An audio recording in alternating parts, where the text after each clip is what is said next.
G'day, and welcome to another episode of Perth Property Insider. I'm your host, Jared Mann, and today I'm really excited to have Lacey Filipich along, the author of Money School and also founder of Money School, who have a number of programs to teach people all the things we should have learned about money when we were growing up.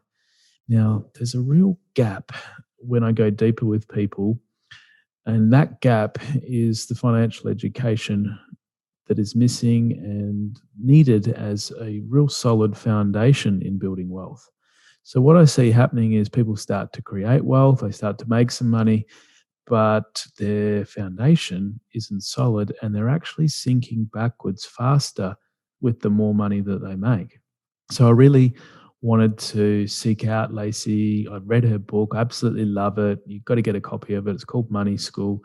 But today we're going to go through lots of ins and outs on the financial education that is an absolute must. So let's go inside. Welcome to Perth Property Insider, where you will learn how to grow your wealth and improve your life using Perth property. Our show is brought to you by Investors Edge Real Estate, the highly rated and award-winning property management specialists servicing the whole of Perth. Now, here is your host, Jared Mann. G'day, Lacey. Thanks for joining me today. I'm so excited to chat. I'm delighted to be here. Thanks for having me, Jared. And a fellow Perth girl, I should say, an electrical engineer. So we've both got quite a few commonalities. And even though your book and programs go out to the whole of the world, it's awesome to chat to another Perth Eng, if you will. Yeah, there's a few of us in the finance community. I think it's great. So how do you feel about making that transition from engineering out? Because I did the same, and everyone always says to me, was it a waste doing engineering? Like, do you regret it? And it really impacts, I guess, your thinking and how you try to systemize things. And I've picked up a lot of that in your book and your whole approach, which is probably why I resound and connect with it. And you make the complex simple. So how much has engineering kind of helped with your next phase of things? Oh, I think engineering has been instrumental for me. You've covered it pretty well there. I think that systematic thinking and problem solving. And I think that might be why we see so many engineers in the FIRE community, the financially independent retiring early. There seems to be a plethora of them. Yeah. Most of the famous people who are renowned for it have some kind of engineering background. Often it's software engineering, not so much chemical or electrical or anything like that. So I think there must be something about the structured way we're taught to problem solve that lends itself to thinking about finance and investing. Yeah. And we all like numbers, and when you actually sit down and do a projection and think, where am I actually going to get this money to be in a position to make choices and to be independent? And that's probably why we start thinking about it a little bit earlier than most. Yeah, quite likely. And I think the willingness to wield a spreadsheet helps. That's the other thing I think. I talk to people about most finance is just algebra. It's not really complicated numbers. That's why I always get upset when someone says, I'm not good with maths, so I'm not good with money. Don't let it be a barrier. That's for sure. Yeah, it's definitely not hard maths. And so I think that's why we sort of probably go, this bit's easy. Yeah. It's like you say, where am I going to get that money from? And what is my best choice that becomes more complicated? But in your book, Money School, you did really break it down and make financial independence possible for anyone. So what is financial independence to you? Firstly, why should someone even get into this? Well, yeah, it's a fundamental question. Why would you care? Look, I think we're sold this reality at the moment, which is you're going to work your butt off for about 50 years. And at the end of it, you're going to get a pension or you're going to live off your superannuation in Australia. And we're kind of told that that's the way life's going to be, but it doesn't have to be that way, because what you're doing when you're working is trying to create enough money to live. And when you get to that point when you can't work anymore, you're either relying on what you've saved into super or you're relying on the government to give you a pension, right? And that's how most people think life's going to go. But of course, there are things that can pay you an income other than your work. And I think that's the point of financial independence, is using the money that you earn from working to buy these assets that are going to pay you. And if you do that early in life, then you don't have to wait till you're old and grey to retire. You can retire anytime that you have enough income from your assets. And I think that's not something that's widely spoken about. There's a lot of conspiracy theories about why that might be, just considered more normal or safe, or that, hey, we want you paying tax for a long time, that sort of thing. But I want more people to be aware that financial independence is an option, and it just requires some planning and doing some actions early in life rather than waiting till what typically people do is wait till they're about 50 and then go, oh, what am I going to do? You got to do it a bit earlier than that. Yeah, the freak out. Yeah. And the trouble is when you start late, not that it's impossible, but you don't have the power of compounding along the way. And I guess that pressure I've seen cause people to make ill-informed or riskier decisions because they're trying to condense what should be a longer period into, I need to achieve this in 5 years. Exactly. Yeah. So, there's lots of downsides to. Yeah. And it's not that you can't do it at that point. I mean, I often tell people about my mum. She didn't start investing until she was 49. So that's quite late. But because she was quite conservative and didn't take a lot of risk, and also we had a great period in the market then, that was just luck, right? And so there's luck and there were sensible decisions. So she got to financial independence at 63, which might not sound like a lot, right? But it's still 2 years that she didn't have to work. And it turned out to be a pretty important 2 years for her. So I think we'll consider up for the rest of that retirement phase. Exactly. Too, yeah, exactly. And that ability to choose, because often when you get to that age, you see grandparents wanting to spend more time with family, wanting to spend time with the grandkids, maybe wanting to travel. The sooner you can get there, the better, because you just don't know how long you're going to be around for, right? Exactly. And you mentioned your mum in the book and how instrumental she was to imparting some of this financial education, and give us a bit of insight into your mum and how she went about it. Yeah, so she is amazing, and it's very, very good that I have Money School because we founded it together. So, and sadly, she passed away last year, and so the memory of that is kind of what powers Money School. But really, that's what Money School is me teaching people what she taught me. Obviously, I've learned a lot over the years, but she never went for a big lecture. She never sat down and went, today, Lacey, we're going to learn about compounding or anything like that. She just planted a lot of little seeds. And look, when we were little, she split up with my dad when I was about 8. We never had a lot of money. It was tight, but she was a magician with money. She really knew how to stretch a dollar because of her accounting and bookkeeping background. And she just really was impressive with that. I never felt like we went without, but it was very clear that we were making conscious decisions. And I think that's what I started to become aware of as a kid. And she'd just plant seeds. Oh, Lacey, did you know if your money's in the bank, it earns interest? Or, hey, that money that you've got saved, you could spend it on a car, but that would be a deposit for an apartment. And all of those were just designed to be those little dangling hooks, because you know what teenagers are like, right? We don't want to be lectured to, but you dangle a hook and we go, what? Huh? And that's how she went about teaching. She was very savvy in that way. But we actually sort of invested at the same time. She'd always owned houses that we lived in, and sometimes they were really cheap, crappy houses. And as she started to earn more money, she would try and upgrade to a nicer home to get a bit more space so that we'd have a lovely time at home. But the result of that was most of her saving went into a mortgage rather than investing. But at the same time, we started getting into property and then into shares. Was a bit more interested in risk than I was, which was fascinating considering she was older. Yeah. She was much happier trading foreign exchange. She was into crypto. She was the one who got into options trading stuff. Yeah. She didn't take insane risks, but she was happy to take a little bit more risk than I was because I'm lazy and I don't like losing. So it was good to have that experience of someone who was older but happier to take a little bit more risk, because I think we get told your risk profile is based purely on your age. No, it's not. It's a bit on your mindset. So seeing her go through that was really informative for me. Awesome. So now you're kind of being the financial educating mum to everyone else, the mum we never had. It is a bit like that. I do get told it's a bit like having a chat with a parent or a mate who knows a lot about money, and I try to keep that conversational tone. But I think that's the thing. I didn't realize until I was in my 20s that we didn't all get this. I kind of assumed everyone's parents were telling them this stuff. But of course, if your parents don't know, how are you ever going to learn? Exactly. And I know it's getting better. It's definitely embedded in the curriculum now. There's still a lot of variety about how well it's taught. But the theory is there. We're moving in the right direction, I think. But there's a whole generation of people who just didn't get to talk about this. It wasn't comfortable to talk about it at home, and people didn't know how to explain it well. So that's, I guess, why Money School exists. Thank you for creating it.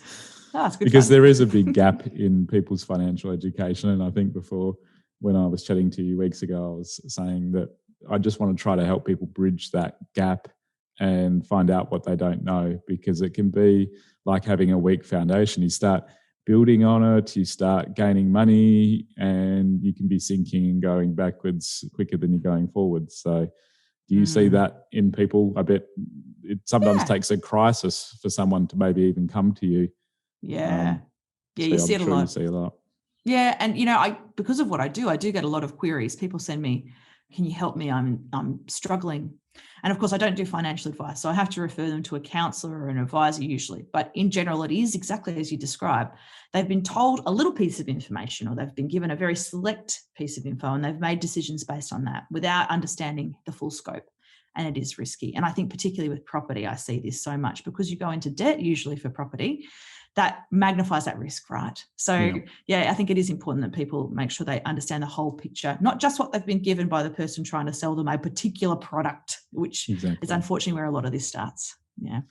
And taking you back to when you were starting out, you also read Rich Dad, Poor Dad, which was an absolute favourite of mine. And you said in your book that it was like you were awake and someone was giving you the red pill to take in the Matrix. And you could, tell us about that epiphany. Yeah, and it was around the time The Matrix came out. I remember it being a really vivid visual connection for me, like, oh, this is my version of The Matrix. For me, it was just having the blinders taken off. It was that whole, I thought life was going to be earn a lot of money while you're working, put some away for retirement in super. And super was still fairly new at that point. I mean, it had only been around since 92, and this is late 90s when I started reading that book. And I just thought that was life, and you'd go on a pension. And to see that there was an alternative and to understand particularly business ownership was fascinating for me, and the way that people manage their expenses. This whole idea of, well, you can spend your after-tax dollars or you can spend money beforehand and then be taxed on the remainder. Of course, my mother, being an accountant, was fascinated by that, and she'd seen a lot of it, right? Because she'd been managing private clients, and she was watching what they were doing going, wow, this is amazing. And so it was just that moment of being aware that it existed. Now, he's copped a lot of flack in recent years for his approaches, but I think those fundamental lessons are still really well communicated in that book. I'm not saying he's the best person in the world or that he's made the best decisions every time, because he has done some things since that I sort of raised my eyebrows. But those concepts had not been communicated anywhere else to me before. It was the first time I'd read them in such a good form, and I still think it's a good book to read. So I'm with you that it's an awesome one. He has gone a little bit off the page at times. Yeah. Well, and this is a lesson about don't sell your photo or your profile. He's got a recognizable face and name. So it's not selling that to other companies to use was a big risk. I know people have gone to seminars thinking that they're getting to see him, and it's been someone else at the front. So that's a shame when it's wrong expectations. Yeah, it doesn't bode well, doesn't build trust. Let's put it that way. That's enough about Robert anyway, but you went the path of it was actually similar to mine in that you were rentvesting for a while instead of going out and buying your home straight away. Why did you follow that path? I did that for 13 years before I bought my first home. So from 19 to 32. It started out with, I was looking at buying this car, and Mum said, oh, that could be a deposit on an apartment, Lacey. And light bulbs went off. And so that was the path I went down. And to make living in an apartment affordable, I decided to rent out the second room. And looking at the maths at the time, my mortgage was $110 a week. So people are probably going to be falling off their chair, right? It's all relative, 20, isn't it? Yeah, it's 20 years ago, right?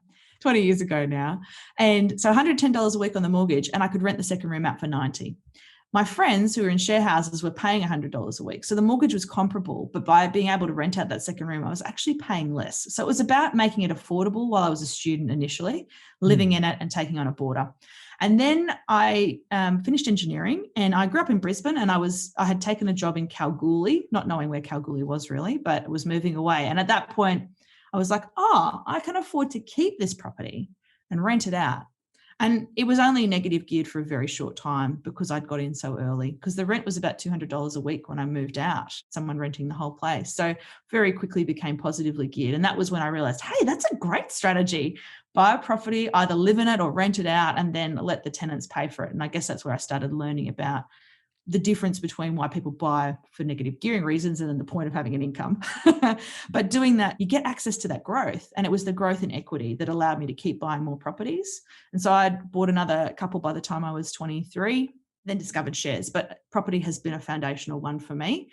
The reason I went to go buy a home was of kids, purely kids, really. Yeah. It was having children. And that was why we did as well. And I think we must have been a similar age to you, 32, 33. And Yeah. you just start feeling the desire to build a nest. It's So, exactly right. It's the perfect word. And I know why they call it nesting now. yeah. We had the first year of my daughter's life, we lived in 3 different properties because we rented in these short-term rentals while trying to find somewhere to buy. And moving with a small child was painful. But just knowing, and I mean, you might have had this experience, you've had a terrible night with the kids, you haven't had any sleep, you haven't had a shower, there's a landlord coming to do an inspection. It's like the worst feeling where you're like, oh my God, I've got to pretend to be human. Or like, please don't come in the house and wake my child up, that kind of thing. So I did at that point say, look, we do need to pick somewhere. And you start thinking about things like school zones, stuff like that. Yeah. So yeah, that was the major motivator for me. It's not, I don't see it as an investment. I see it as like a security decision. Yeah. And we touched on what is financial independence, but in your book, you talk about being time rich as well. So how do the two link together, and, why is this something that we all might want? Well, who doesn't want to have control over their time, right? Yeah. To be able to make a decision about how you're going to spend your time. I think most people expect when they hear about the financial independence community, it's usually linked to RE, retire early. And so that word retire just puts people off immediately. They go, but I don't want to sit on a beach doing nothing, or I don't want to quit my job. I love my job. So using the phrase time rich instead of retire early was my way of trying to explain to people, once you get to financial independence, it's not that you have to stop working, it's that you get to choose. So the movement to time rich is this: I have dominion over my time. I get to choose how I spend my time. Now, I work as much, sometimes more now, even though I'm FI, because I love what I do.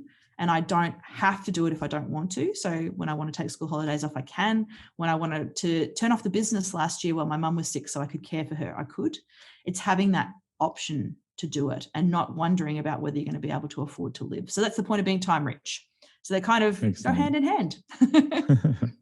And how long do you suggest or see that it takes the average person to get to being financial independent? I know it's the kind of question people ask me all day, where it's like, okay, well, how long have you got? How long is a piece of string? What's the person's situation? Yeah. Look, it's not there's never one answer for this, and I guess that's why in the book I've put calculations in there so you can work it out. And there's a calculator on my site so you can look at your personal situation, because it is unique. There are people who've gotten to FI in 5 years, honestly, and they haven't done it on huge salaries. They've just saved like absolute demons and invested, and they've had the market timing on their side. So they've gotten there in 5 years. And there are people who've been slogging away for 30 years that aren't there yet. I got there in 12 years. My mum got there in 14 years. And we were doing during a boom. I earned a lot more money than she did. But most of it's about what your goal is. How much do you need to live on? And that really sets the sort of the working point from there. So if you say to me, oh, well, I need $200,000 a year to live. Well, then, hey, you got to save a lot more than someone who needs 100,000. And you've got to invest a lot more. So you've got to really think about what you need and what's going to make you comfortable to work out that number. So where did this concept of retirement come from? Because I've always seen it as a bit of a irrelevancy these days. Yeah. It is these days. I mean, people work into their 60s, 70s and 80s quite happily.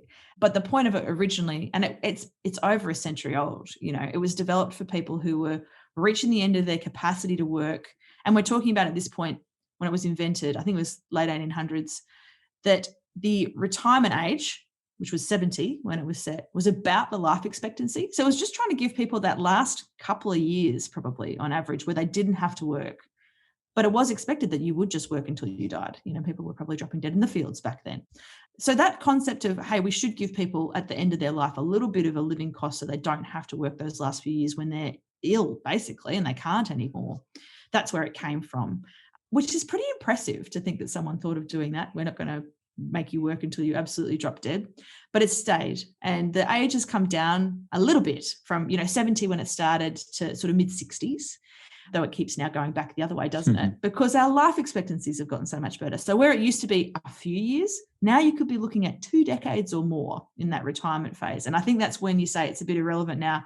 Who wants to sit around for 2 decades playing golf? I mean, maybe there are people who do, but I think more people would like to have the option to still do either some work or volunteering or whatever. They don't just sit around and wait to die. So yeah, I think it's maybe getting a little bit outdated, but the acknowledgement that there will reach a point in your life where you are not well enough to work, and it's an unreasonable expectation that you would go and earn enough money to cover your living costs. That's fair. We need that net there. It's just about when it works for people and what your priorities are. And you touch on mini retirements. Tell us about these. This is how it all started for me, I guess.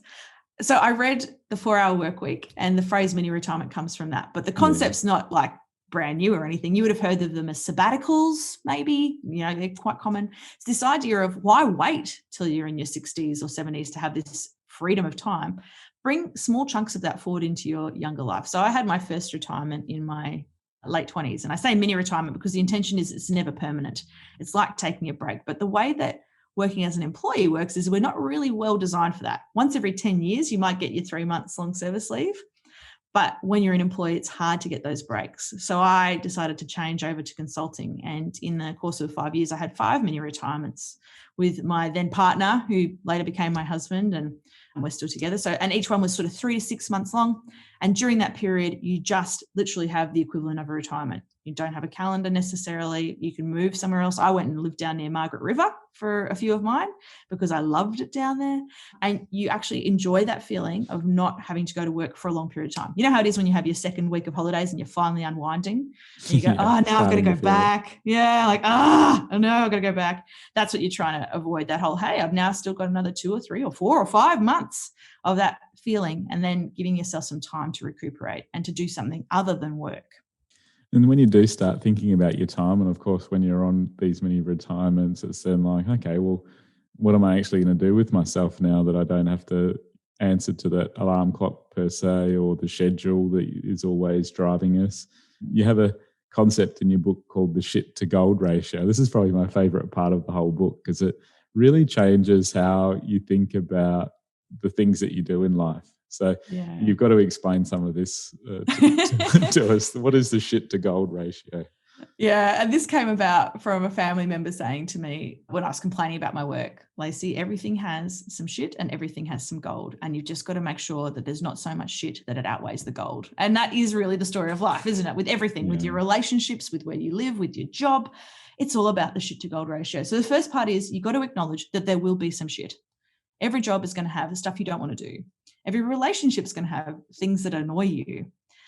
But the gold, the bit that you love, that really lights you up, if you've got the ratio right, you can put up with the shit because there's enough gold to get you through. In between, there's stuff that's absolutely compulsory anyway. It doesn't matter, like you have to brush your teeth. It doesn't matter whether you find that shit or gold. It has to happen, right? Yeah. So don't even think about that stuff.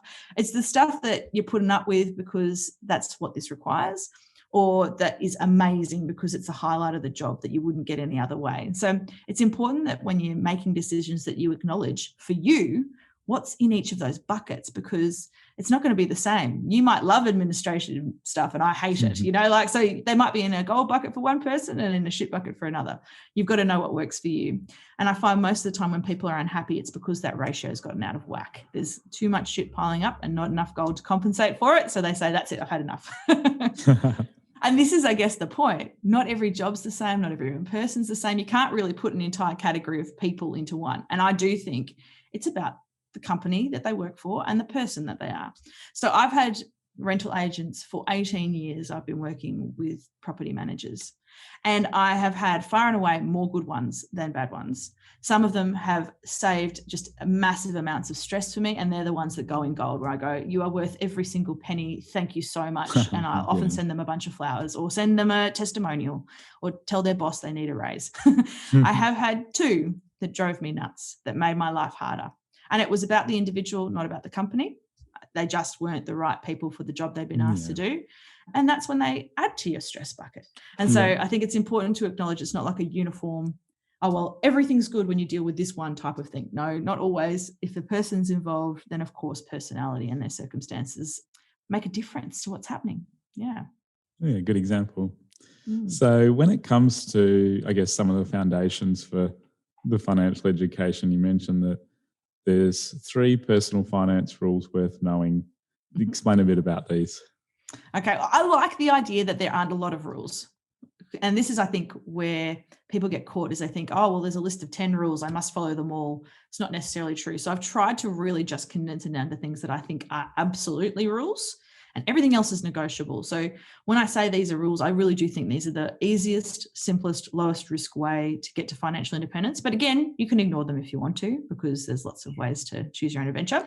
But the three some are... people may ignore them thinking that, oh, that's too simple. What you're saying is obvious, but then, maybe take a little look at hold the mirror up and ask yourself, are you actually doing these? Because that's what makes the difference over the long run, doesn't it?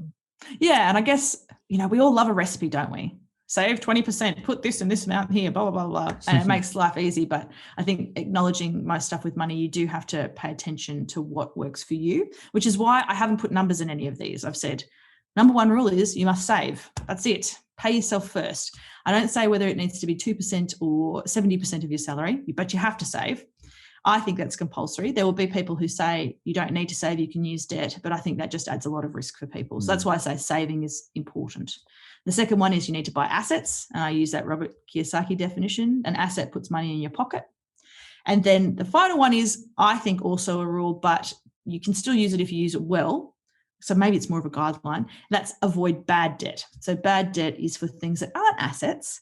The less of that you have, the more you can have of good debt or be focused on saving. So that's the three rules. So they are pretty simple, but I have found that within that, there's a myriad of options. So it's about what works for you.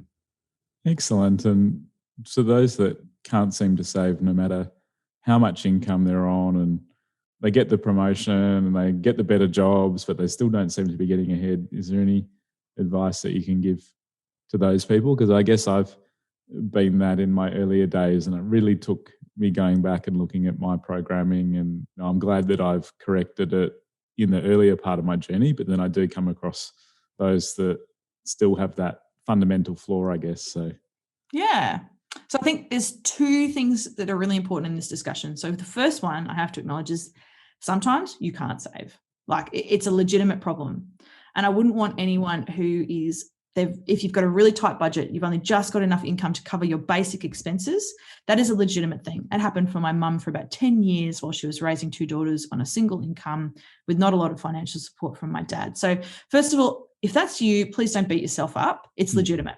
Where I think it becomes awkward is this whole, I can't save, but is it because I'm only buying essentials or because I'm spending more on those things that are a bit more optional? And the situation you described where people get a promotion, what often happens is in our brain, when we get more money, we've spent it mentally within 5 minutes. Like, oh, awesome, I can buy that car, or I can get that jet ski, or whatever it is, depending on how big your promotion is. And because we mentally spend it, we then go and do it, we don't end up with more money. What you want to avoid is that happening if you can, if your goal is getting to financial independence. But it's just acknowledging that it's a human instinct. Our brain wants that hit of good chemicals that makes you feel nice, the same as you get with sex, as with drugs, as with exercise. Spending does the same thing. So knowing that our brains are going to try and do that to us, you've got to try and save first. Don't wait until you've got what's left over. When you hear I've got that promotion, you go, awesome, I'm going to increase my saving rate. And you send the money off to your savings account. You put it somewhere where it's hard to get to, so not connected to a card and not visible in your online banking. That's a really good trick. Just click the little hide toggle, and then it's out of sight, out of mind. And that's, I think you've got to be quite conscious with that when you get something like a pay rise. And I certainly felt it going from university to work for the first time is probably the most pronounced experience for me, going from earning about 15 grand a year to earning about 50. A big jump. Yeah, it was a big jump. But because I had that habit in place of saving, of just always putting aside half of every dollar that came in, and it happened automatically, it didn't cause problems for me. But I did notice a lot of my fellow graduates went out and bought nice cars, which is kind of a habit. You got to try and stop yourself from doing that unless you really need it, I think. That's the secret for saving. And it's great as your income increases if you can maintain your expenses, because then all of a sudden, you do the little calculation. It's like, wow, I'm actually saving 60%, 70%. And every extra dollar over and above that you then earn, like it just goes straight to getting you ahead. Whereas it can be hard when you're not even at that point. And I fully get it, because, I was a uni student making $80 a week stretch as far as possible. Yeah, lots of And, baked beans, right? And noodles. yeah. When I started the business, we went through some tough times. I think we got a total of 20 clients in our first year, and I burnt through my savings very quickly. I had to move back home and live on the lounge room floor. My parents had actually given away my bedroom at that point. So, yeah, had some tough times. I Also bet. deciding, am I going to keep pushing ahead with this business thing? Or I had people going to work. Some of my brothers and sisters still lived at home, and they'd go to work in the morning through the lounge room, and I'd be, still asleep. So perhaps I should have been up and doing more. Well, no, but what a good test of your commitment as well. Yeah, Like it was having very those humbling. sort of sessions. Well, and it can also, I think, motivate people when you've had that experience. Definitely. I do see this a lot, particularly, I see it as a general statement with a lot of single mums who've gone through that period of like a real shock where living costs have all of a sudden gone, oh my gosh, I've got to get control of these. That commitment and dedication comes from that experience is really powerful. And I see those people sometimes just get there so much quicker than other people because suddenly they're really committed, it really matters to them. Yeah, definitely. And I think the GFC also taught people a lot of lessons that they have to keep their eye on their money and their expenses more as well. So exactly. Yeah, some of the harder lessons teach us best, don't they? Yeah, sadly we have to go through it, but that's what experience is. Well, Lacey, thank you so much for your time today. I'm going to have to get you back for a part 2 because we've got so much to cover. And next time we'll be going into things like asset selection, cash flow versus growth assets, what it's worth paying for when it comes to advice and specialists around you, and how to get to financial independence sooner. And does it actually solve all your problems? So lots to cover next time. Join us on part 2 soon.